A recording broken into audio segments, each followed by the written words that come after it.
Hello everyone, welcome to the class. So ఇప్పుడు మనం Indus valley civilisation అంటే సింధు నాగరికత, హరప్పా నాగరికతకి సంబంధించిన టెస్ట్ ఎక్స్ప్లెనేషన్ చూద్దాం. సో మెయిన్గా ఈ ఇండస్ వ్యాలీ సివిలైజేషన్లో ఎలాంటి క్వశ్చన్స్ అడుగుతారు అంటే, అసలు ఈ ఇండస్ వ్యాలీ సైట్స్ ఎక్కడెక్కడ ఉన్నాయి, ఫేమస్ సైట్స్ ఏవి. ఇప్పుడు హరప్పా ఉంది, మొహంజదారో ఉంది, కాళీబంగన్, లోతల్, ధోలవీరా, ఈ పర్టికులర్ సైట్స్ ఏవైతే ఉన్నాయో అవి ఏ నది ఒడ్డున ఉన్నాయి. మెయిన్గా మనకి ఇండస్ వ్యాలీ సివిలైజేషన్ అంటే ఏంటి, ఇండస్ రివర్ దాని ట్రిబ్యూటరీస్ దగ్గరలో ఉన్న సైట్స్ అన్నమాట. సో ఆ పర్టికులర్ సైట్స్లో ఎక్స్కవేషన్స్ చేసినప్పుడు ఏం ఆధారాలు దొరికాయి, వాళ్ళు ఎలాంటి ప్రాక్టీసెస్, కల్చరల్ ప్రాక్టీసెస్ కావచ్చు, బరియల్ ప్రాక్టీసెస్ కావచ్చు, వాళ్ళు ఎలాంటివి ఫాలో అయ్యారు, and at the same time అక్కడ దొరికిన వాళ్ళ పనిముట్లు, లేకపోతే వాళ్ళు రెగ్యులర్గా వాడుకునే వస్తువులు, బీడ్స్ అట్లాంటివి ఏమైనా దొరికాయా. అండ్ ఈ హరప్పా, మొహంజదారో, లోతల్, కాళీబంగన్ ఈ సైట్స్ని మొట్టమొదటిసారిగా ఎవరు ఎక్స్కవేట్ చేశారు, అక్కడ ఉన్న ఫేమస్ ప్లేసెస్ ఏంటి. ఇప్పుడు హరప్పా అనగానే మనకి ఏం గుర్తొస్తుంది, గ్రానరీ, ఓకే, అండ్ మొహంజదారో అంటే గ్రేట్ బాత్, ఓకే, ఇలాంటివన్నీ గుర్తొస్తాయి అనమాట. సో వాటిని అసలు ఎవరు ఎక్స్కవేట్ చేశారు, వాటి ఎగ్జాక్ట్ ప్లేసెస్ ఏంటి, వీటికి సంబంధించిన క్వశ్చన్స్ ఎక్కువగా ఉంటాయి అనమాట, ఓకేనా. సో ఫస్ట్ క్వశ్చన్ ఏంటో చూద్దాం. 5 altars have been founded which of the following sites of the Indus Valley civilization. Sindhu నాగరికతలో అగ్ని ఆరాధన జరిగినట్లు అగ్ని హోమ వేదికలు బయటపడ్డ ప్రదేశాలు ఏవి అని అడుగుతున్నారు. సో 5 altars అనేవి ఇక్కడ కనబడ్డాయి. 5 altars అంటే ఏంటి, ఇట్లా ఇటుకలన్నీ వేరు చేసి హోమం చేసేవాళ్ళు అనమాట, ఓకే. ఇప్పుడు మనం కూడా చేసుకుంటాం కదా నార్మల్గా ఇటుకలన్నీ పేర్చి హోమం. సో ఆ 5 altars ఇండస్ వ్యాలీ సివిలైజేషన్ టైంలో ఏ ప్రదేశాల్లో కనబడ్డాయి అంటున్నారు.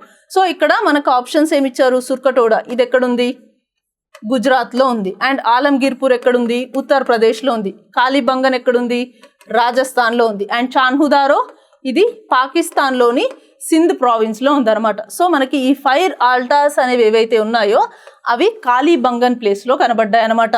నియర్లీ 7 రెక్టాంగులర్ 5 altars కనబడ్డాయి. అండ్ ఈ 5 altarsలో వాళ్ళకి ఏం ప్రూఫ్స్, ఏం ఎవిడెన్సెస్ దొరికాయి అంటే, యాష్ అంటే బూడిద కనబడింది, చార్కోల్ కనబడింది, అండ్ అదేవిధంగా యానిమల్ బోన్స్ కూడా కనబడ్డాయంట. అంటే ఈ యానిమల్స్ బోన్స్ని చూసి మనం ఏం చెప్పొచ్చు, అప్పట్లో రిచువలిస్టిక్ ప్రాక్టీసెస్ బాగా చేసేవాళ్ళు, అండ్ దాంట్లో కూడా యానిమల్స్ని సాక్రిఫైస్ చేసేవాళ్ళు అని చెప్పి మనం చాలా ఎవిడెంట్గా చెప్పొచ్చు అనమాట. అండ్ కాళీబంగన్తో పాటు ఇండస్ వ్యాలీ సివిలైజేషన్లో ఇంకొక ప్లేస్లో కూడా 5 altars అనేవి ఉంటాయి. అదే మన గుజరాత్లో ఉన్న లోతల్ అనమాట. సో ఇక్కడ మనకు ఆప్షన్స్లో లోతల్ ప్లేస్ లేదు, బట్ ఇంకెప్పుడైనా మీకు ఇంకేదైనా క్వశ్చన్లో కాళీబంగన్, లోతల్ 2 ఇచ్చారనుకోండి, 5 altarsకి సంబంధించి 2 ఆప్షన్స్ కరెక్టే అనమాట. సో మనకి ఈ క్వశ్చన్కి correct answer 3, C only. So మిగతా ప్లేసెస్ కూడా చూద్దాం. సుర్కటోడా అంటే ఏంటి, ఇక్కడ మనకి మెయిన్గా హార్స్ బోన్స్ కనబడ్డాయంట వాళ్ళకి, అండ్ దీని గురించి అంబిక్విటీ ఉంది, అంటే లైక్ డౌట్ ఉంది, అది హార్స్ బోనా లేకపోతే వైల్డ్ యాస్ బోన్సా అని చెప్పేసి. సో దేంట్లో క్లారిటీ అనేది లేదు, బట్ మోస్ట్ ఆఫ్ ద బుక్స్లో మనకి ఈ సుర్కటోడా ప్లేస్లో హార్స్ బోన్స్ కనబడ్డాయి అని చెప్తారు. అండ్ దీనికి ఇంకొక స్పెషాలిటీ కూడా ఉంది, అదేంటి అంటే మనకి ఈ ఇండస్ వ్యాలీ సివిలైజేషన్ అనగానే మనకి ఏం గుర్తొస్తుంది, సిటాడెల్ అంటే ఒక కోట గుర్తొస్తుంది అనమాట. సిటాడెల్ చాలా ఫేమస్ ఇండస్ వ్యాలీ సివిలైజేషన్లో. సో ఈ కోట ఏదైతే ఉందో సుర్కటోడాలో ఇది స్టోన్స్తో కట్టడం జరిగిందనమాట. సో ఐవీసీ మొత్తంలో, ఇండస్ వ్యాలీ సివిలైజేషన్ మొత్తంలో స్టోన్ సిటాడెల్ ఉన్నది సుర్కటోడాలో మాత్రమే, ఇది గుర్తుంచుకోండి, ఓకేనా. మామూలుగా వేరే ప్లేసెస్లో మనకి బర్న్ట్ బ్రిక్స్ యూజ్ చేసి ఈ కోటలు నిర్మించేవాళ్ళు, సుర్కటోడాలో అలా చేయలేదు, రాళ్లతో నిర్మించడం జరిగింది, ఓకేనా. అండ్ నెక్స్ట్ ఆలంగీర్పూర్, ఇది మనకి ఉత్తరప్రదేశ్లోని హిందోన్ రివర్ నది ఒడ్డున ఉందన్నమాట. అంటే హిందోన్ రివర్ ఒడ్డున ఈ ఆలంగీర్పూర్ అనేది మనకి ఉంది, ఓకే.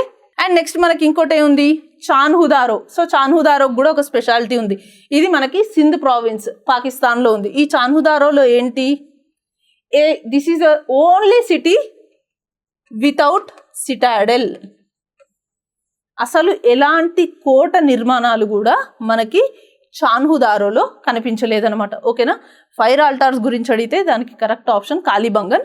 మిగతా ప్లేసెస్ ఏవైతే ఉన్నాయో ఆ సైట్స్కి సంబంధించిన ఇన్ఫర్మేషన్ కూడా మీరు గుర్తుంచుకోండి. So next question number 2. Which of the following sites of the Indus valley civilisation was divided into 3 parts, the citadel, a middle town and a lower town. Sindhu లోయ నాగరికతలోని ఏ నగరాన్ని 3 భాగాలుగా విభజించారు. అంటే కోట, మధ్య పట్టణం మరియు దిగువ పట్టణం. సో జనరల్గా మనం ఇండస్ వ్యాలీ సివిలైజేషన్లో చూసుకున్నట్టయితే ఆ పర్టికులర్ సిటీని సిటాడెల్ మరియు లోయర్ టౌన్ లాగా మాత్రమే డివైడ్ చేశారు. ఒకే ఒక్క స్పెషల్ సిటీ ఉంది, దాంట్లో సిటాడెల్ ఉంది, మిడిల్ టౌన్ ఉంది, లోయర్ టౌన్ కూడా ఉంది. ఆ సిటీ ఏది అని అడుగుతున్నారు. సో మనకి అది కరెక్ట్ ఆప్షన్ వచ్చేసి డోలవీరా. సో డోలవీరాలో మనకి సిటాడెల్లో ఎవరు ఉంటారు? సో సిటాడెల్ అంటే హైయెస్ట్ ప్లేస్, ఇక్కడ మనకి రూలింగ్ క్లాస్ పీపుల్ ఉంటారనమాట. అండ్ తర్వాత మిడిల్ టౌన్. ఈ మిడిల్ టౌన్ అనేదే దీంట్లో స్పెషాలిటీ. ఈ డోలవీరాలో ఈ మిడిల్ టౌన్లో ఎవరుంటారు? మర్చెంట్స్ అయినా ఉంటారు, లేకపోతే అఫీషియల్స్ అయినా ఉంటారనమాట. అండ్ లోయర్ టౌన్ వచ్చేసి ఇక్కడ మనకి కామన్ పీపుల్ ఉంటారు. సో ఈ 3 టైర్ సిస్టమ్ అని చెప్పొచ్చు సింపుల్గా చెప్పాలి అంటే. Citadel, middle town, lower town మనకి డోలవీరాలో మాత్రమే కనబడుతుంది. అండ్ డోలవీరాలో ఇంకో స్పెషాలిటీ కూడా ఉంది, ఇరిగేషన్ సిస్టమ్. రిజర్వాయర్స్ మనం ఈ ఒక్క ప్లేస్లోనే చూడొచ్చు. ఓకేనా, డోలవీరాలో మనం రిజర్వాయర్స్ కూడా చూడొచ్చు. అండ్ వేరే ప్లేసెస్ చూద్దాం. ఇంకేమిచ్చారు మనకి? మొహెంజోదారో. మొహెంజోదారోని మనం ఏమని పిలుస్తాం? మృతుల దిబ్బ అని కూడా పిలుస్తారనమాట మొహెంజోదారోని. ఓకేనా. అండ్ నెక్స్ట్ మనకి కాళీబంగన్. కాళీబంగన్ ఎక్కడుంది? రాజస్థాన్లో ఉంది. కాళీబంగన్ ఆ ప్లేస్ చూసి చెప్పొచ్చు. బ్లాక్ బ్యాంగిల్స్ అక్కడ అవి ఎక్కువగా దొరకడం జరిగిందనమాట. ఓకేనా. సో ఇది మొహెంజోదారో, కాళీబంగన్ అండ్ డోలవీరా గురించి. సో డోలవీరా మనకి కరెక్ట్ ఆప్షన్. ఈ 3 టైర్ సిటీ ఎక్కడుంది మనకి అని అంటే అది డోలవీరాలో ఉంది. So next question number 3. What factors were responsible for the urbanization of the Harappan civilization? So Harappa నాగరికతకు సంబంధించిన పట్టణ సంస్కృతికి కారణమైన అంశాలు ఏవి అంటున్నారు. సో జనరల్గా ఒక సిటీ ఆర్ ఒక స్టేట్ సివిలైజ్డ్ స్టేట్ అయ్యింది అంటే దానికి ముఖ్య కారణం అగ్రికల్చర్ అనమాట. ఎందుకు అగ్రికల్చరే బ్యాక్ బోన్గా ఉంటుంది అని అంటే, వ్యవసాయంతో ఏదైతే మనకు సర్ప్లస్ గ్రెయిన్స్ వస్తాయో దానివల్ల ఇప్పుడు ఒక పర్టికులర్ సిటీలో ఏమవుతుంది, అందరూ వ్యవసాయం మీద ఆధారపడ్డారు అనుకోండి, వేరే ఆర్ట్ అండ్ క్రాఫ్ట్ డెవలప్మెంట్ ఉండదు, ట్రేడ్ ఉండదు, మర్చెంట్స్ ఉండరు, ఏది ఉండదు.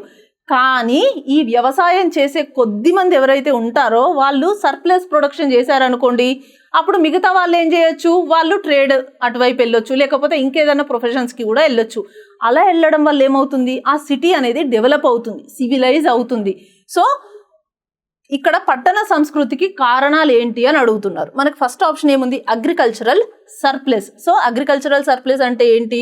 సపోజ్ ఒక సిటీ ఉంది, అందులో ఒక 100 మంది ఉన్నారు. ఆ 100 మందిలో 100కు 100 వ్యవసాయం మీదే ఆధారపడితే మిగతా వాళ్ళు లైక్ ఇంకెవరు ఉండరు, అందరూ వ్యవసాయం మీదే ఆధారపడతారు.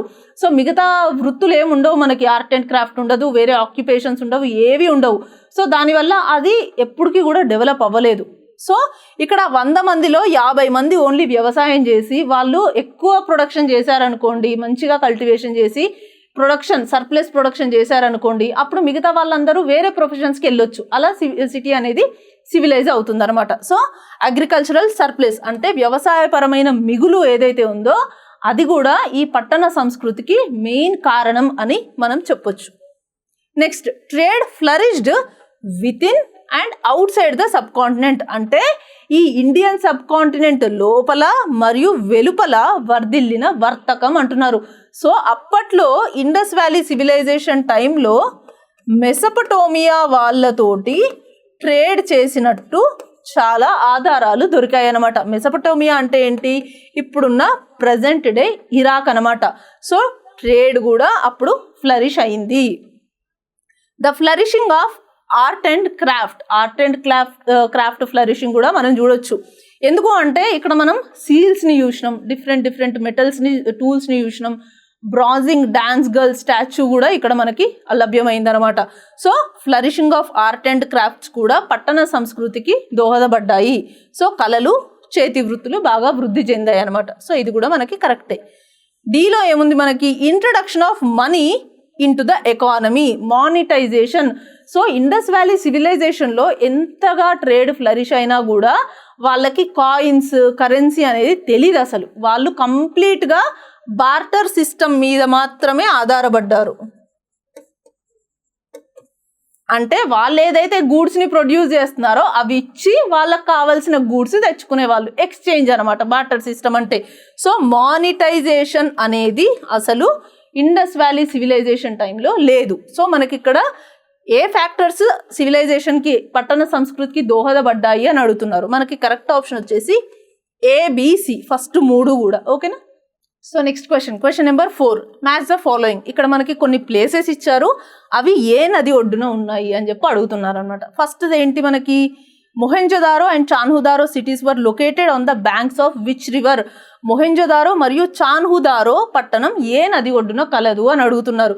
సో మొహెంజోదారో మరియు చాన్హుదారో అనేవి మనకి పాకిస్తాన్లోని సింధ్ ప్రావిన్స్లో ఉన్నాయన్నమాట. ఓకే, ఇవి ఇండస్ నది ఒడ్డున అంటే సింధు నది ఒడ్డున ఉన్నాయన్నమాట ఈ 2 places. Next, Harappa city was located on the banks of which river. Harappa పట్టణం ఏ నది ఒడ్డున కలదు. సో హరప్పా మనకి రావి రివర్ ఒడ్డున ఉందన్నమాట. ఓకేనా.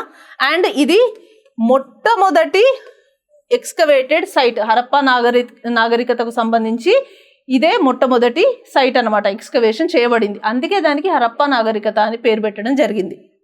And Banawali and Kalibangan located on the banks of which river. Banawali మరియు కాళీబంగన్ పట్టణం ఏ నది ఒడ్డున ఉన్నాయి అంటున్నారు. సో ఇవి 2 గాగ్గర్ నది ఒడ్డున ఉన్నాయన్నమాట. సో బన్వాలి వచ్చేసి మనకి హర్యానాలో ఉంది, కాళీబంగన్ ఏమో రాజస్థాన్లో ఉందన్నమాట. సో ఇది గాగ్గర్ హక్రా రివర్. సో గాగ్గర్ హక్రా రివర్ ఇప్పుడు లేదు, డ్రైడ్ అప్, అది ఎండిపోయింది. సో గాగ్గర్ హక్రా రివర్ని సరస్వతి రివర్ అని కూడా పిలుస్తాం. ఓకే. అండ్ దీనికి ఏన్షియంట్ టైమ్స్లో ఇంకొక పేరు కూడా ఉంది, అదే రంగోయి రివర్. ఈ పేరు కూడా గుర్తుంచుకోండి. ఓకేనా. ప్రస్తుతానికైతే బన్వాలి అండ్ కాళీబంగన్ ఏ నది ఒడ్డున ఉన్నాయి అంటే గాగ్గర్ హక్రా ఆర్ సరస్వతి అని ఇచ్చిన ఆప్షన్స్లో మీకు అది కూడా కరెక్ట్ అవుతుంది. Next, Lothal city was located on the banks of which river. Lothal మనకి గుజరాత్లో ఉన్న ఒక పట్టణం, ఇది బొగావా రివర్ నది ఒడ్డున ఉందన్నమాట. సో బొగావా రివర్ ఒడ్డున ఈ పర్టికులర్ లోథల్ సిటీ అని ఉంది. దీంట్లో ఉన్న స్పెషాలిటీ ఏంటి అంటే ప్రపంచంలోనే మొట్టమొదటి డాక్ యార్డ్, ఓడరేవు, ఆర్టిఫిషియల్గా బిల్డ్ చేసిన ఓడరేవు లోథల్ పట్టణంలోనే ఉంది. సో ఇది కూడా మీరు ఈ పాయింట్ కూడా గుర్తుంచుకోండి. సో మనకి ఇక్కడ ఈ మ్యాచ్ ద ఫాలోయింగ్కి కరెక్ట్ ఆప్షన్ ఏంటి, 1A, 2B, 3C and 4D. Next question number 5, which is the backbone of the economy of the Indus valley civilisation period. So Sindhu నాగరికత కాలం నాటి ఆర్థిక వ్యవస్థకు వెన్నెముక వంటిది ఏది అని అంటున్నారు. సో మనకి ఏ సివిలైజేషన్లో అయినా మెయిన్గా బ్యాక్ బోన్గా ఉండేది ఏంటి ఎకానమీకి అంటే అది వ్యవసాయం మాత్రమే.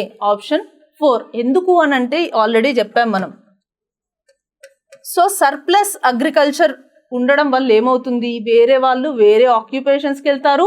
సో వేరే ఆక్యుపేషన్స్కి వెళ్ళడం వల్ల ట్రేడ్ ఇంప్రూవ్ అవుతుంది, మర్చెంట్స్ కొత్తగా వస్తారు, అండ్ ఆర్ట్ అండ్ క్రాఫ్ట్ కూడా డెవలప్ అవుతుంది అనమాట. సో అలా ఒక సిటీ అనేది మంచిగా డెవలప్ అవుతుంది, సివిలైజ్ అవుతుంది, అర్బనైజ్ అవుతుంది. So agriculture is the backbone of the economy in the Indus valley civilisation. So animal husbandry కూడా ఉంది అప్పుడు, కానీ యానిమల్ హస్బెండరీ వల్ల మనకు అంత సర్ప్లస్ ఎకానమీ ఏం జనరేట్ అవ్వలేదు. యానిమల్ హస్బెండరీ ఈ అగ్రికల్చర్లో ఒక పార్ట్ మాత్రమే. ఓకేనా.